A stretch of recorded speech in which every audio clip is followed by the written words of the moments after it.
half a step too late or too early, and you don't quite make it. 1/2 second too slow, too fast, you don't quite catch it. The inches we need are everywhere around us. They're in every break of the game, every minute, every second. On this team, we fight for that inch. On this team, we tear ourselves and everyone else around us to pieces for that inch. We claw with our fingernails for that inch. Because we know when we add up all those inches, that's gonna make the fucking difference between winning and losing. Between living and dying. I'll tell you this, in any fight, it's the guy who's willing to die who's gonna win that inch. If you guys like that YouTube video, that was a YouTube video made by Arco Wells. Go ahead and subscribe to the homie. Another great Knockout City content creator. Today's a special day. We are reviewing the Midnight Knockout Tournament, and we have a special guest. The homie Noticed 1F. Yo. So for those of you who don't know, if you don't know who Notice is, you don't play Knockout City. Duh. Notice is one of the best in the game. On the runner-up team, W Key from the Midnight Knockout of Season 5. Tourney winner, regular tourney winner. Won Fortnite. Everyone might know me as won Fortnite. Yeah. But thank you for joining me today, Notice. It's a pleasure to hang with you. You know you're the homie. Was patient enough to like play with me when I was straight dog water. So I appreciate it's all right, you. Man. Yeah, it's always fun playing with you. So I like it. I'm glad you have a good time, and I'm glad I'm not selling your elo as much as I used to. You know. I don't care about my elo anymore. So anyway, if you guys have any questions about the Midnight Knockout, today's the day to ask. We're gonna be reviewing different matches from Midnight Knockout, and we're gonna be looking at the NA matches today.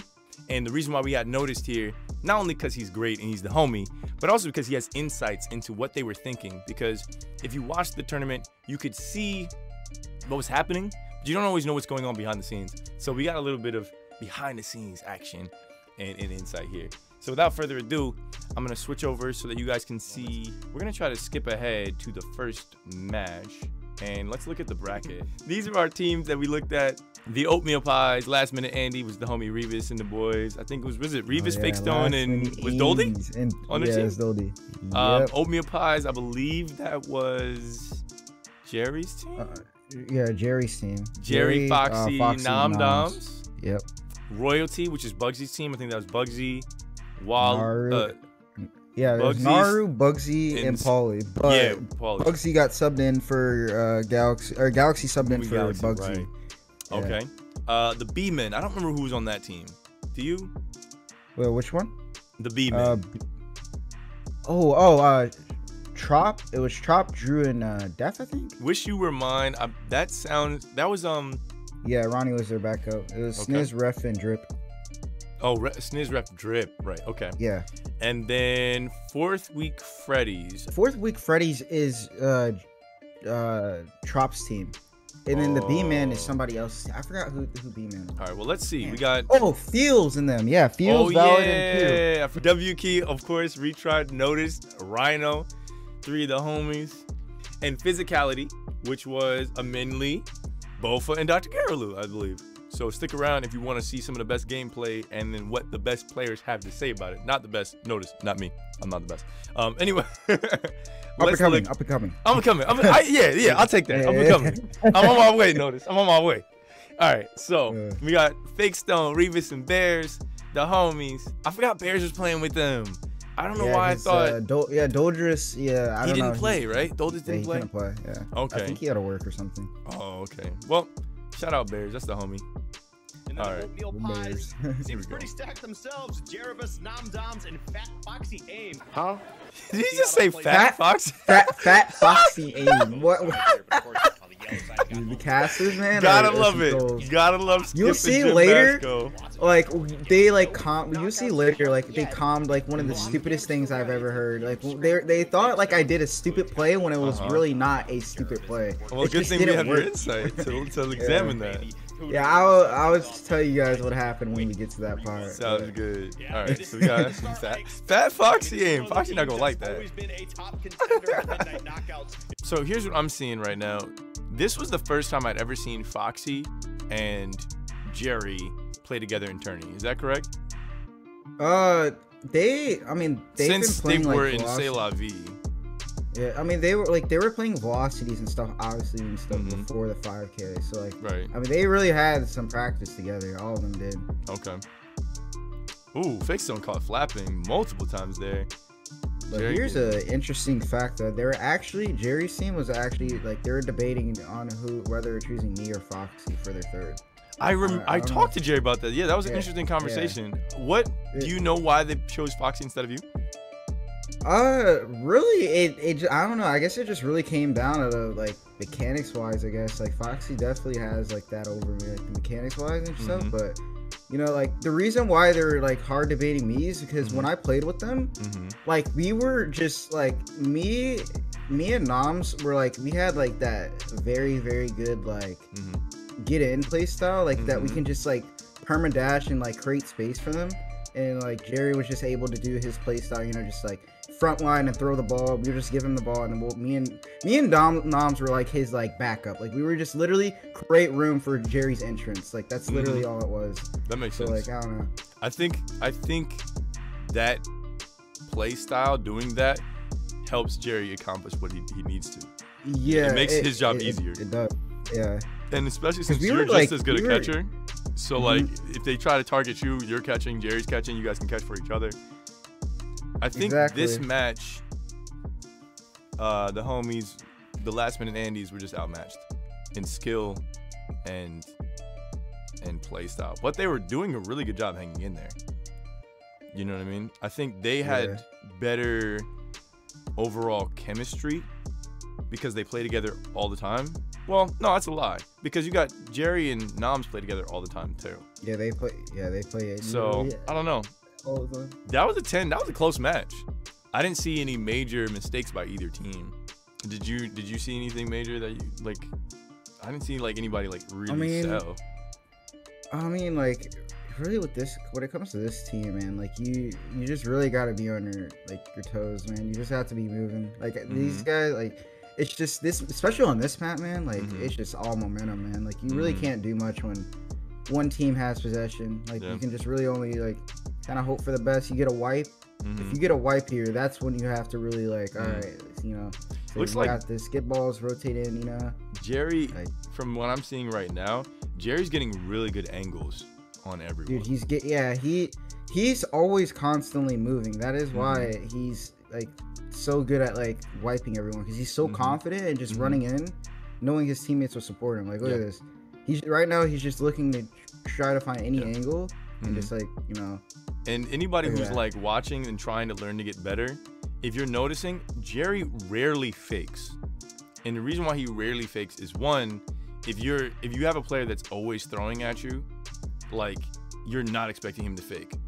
So when he does fake, often people flat on just one fake. Yeah, Jerry he changes. Some days like he will throw the ball, and then the next he will like just randomly perma fake you, and it just throws you off. That's and when Jerry's running at you, like this is like the only counter I ever can like figure out on Jerry. Like if this man is running at you, just throw the ball. Literally just throw the ball. It slows him down.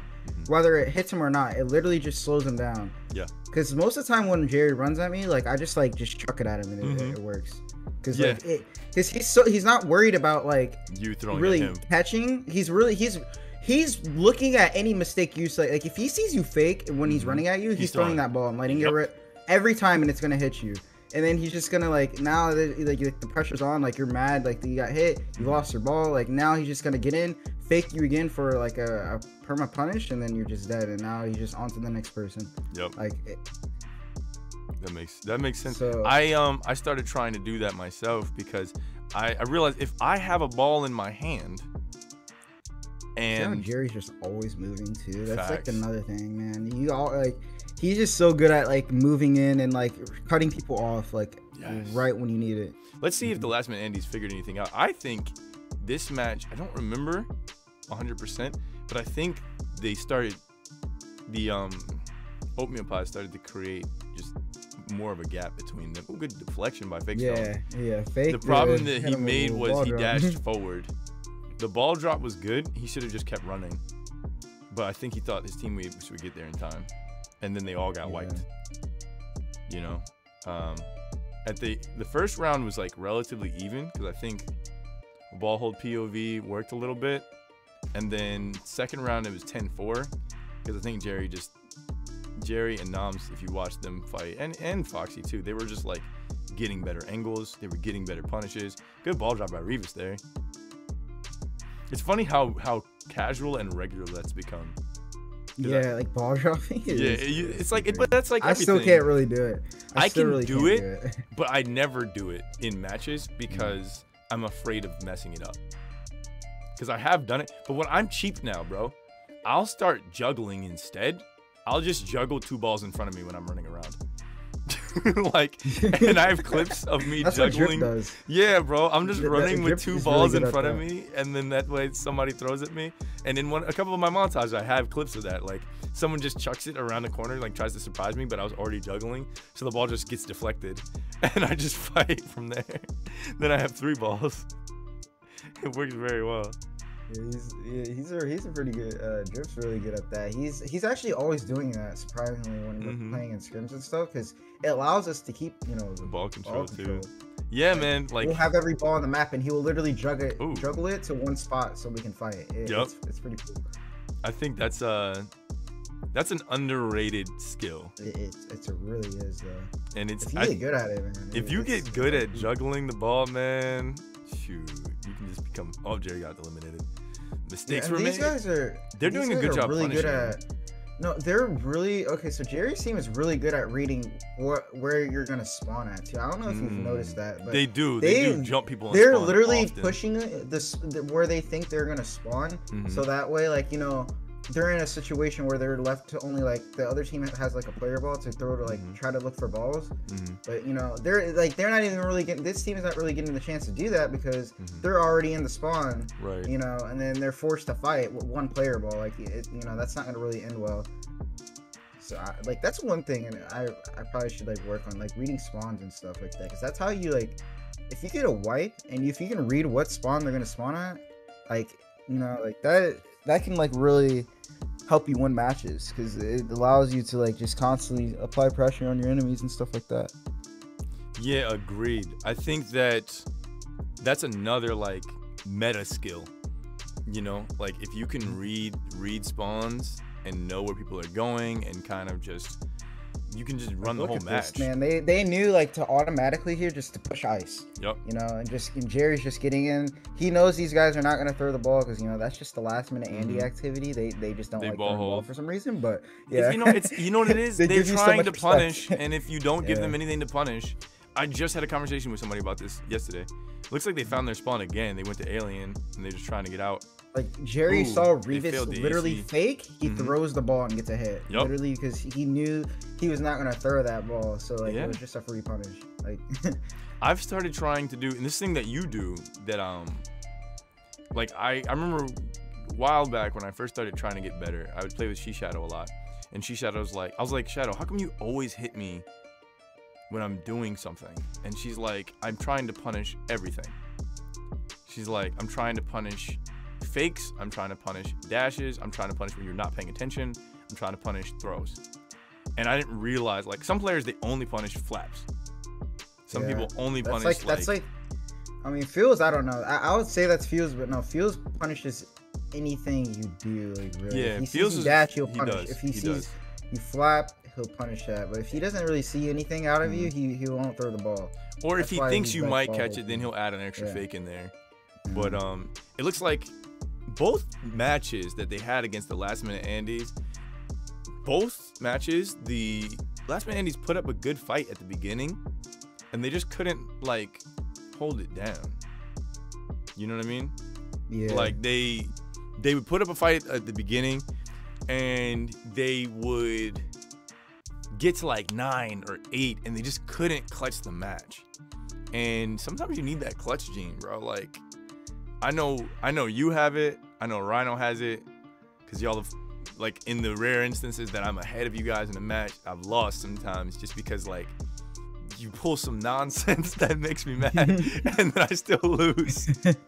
But like that's an important part of the game, like knowing how to clutch up in those crucial moments. And it looks like Revis, Fakestone, and Bears just couldn't do it to Jerry, Foxy, and Nom Doms in those scenarios. And I think losing the first round makes it a lot harder to win that second round, especially in a tournament. Oh yeah, 100%. It's a mental thing, man. Like if you don't want to lose, like, you know, badly on like your first round, man. Like that's like actually even like dropping a map. Like if you like when you, especially in these best of threes, like man, if you lose one map, like you're one map off from, you know, getting dropped. So it's like you gotta really make sure, you know, your mental's high in these like tourneys and stuff like that, because you know it can always, like, you know, always go the other way. Like, you know, like you just gotta trust yourself, trust your team, everything like that. You know, just stay calm. Like that's like one of the biggest things when it comes to tourney is mental, keeping your mental high. Yeah, I 100% agree. Even though I'm not an experienced tourney player, when it comes to like my experience is like in playing sports and competing in different things like that, and it's the same thing. Like playing basketball, it's like if you don't stay locked in, like even if you're down, you will not be able to come out of the deficit. You will not be able to win the match. Or if you're not locked in when you're ahead, you could lose that edge. You know what I mean? And I think that was vital. I think that was vital for you guys too, because there were some interesting situations that you guys were in, which I look forward to talking about in the match.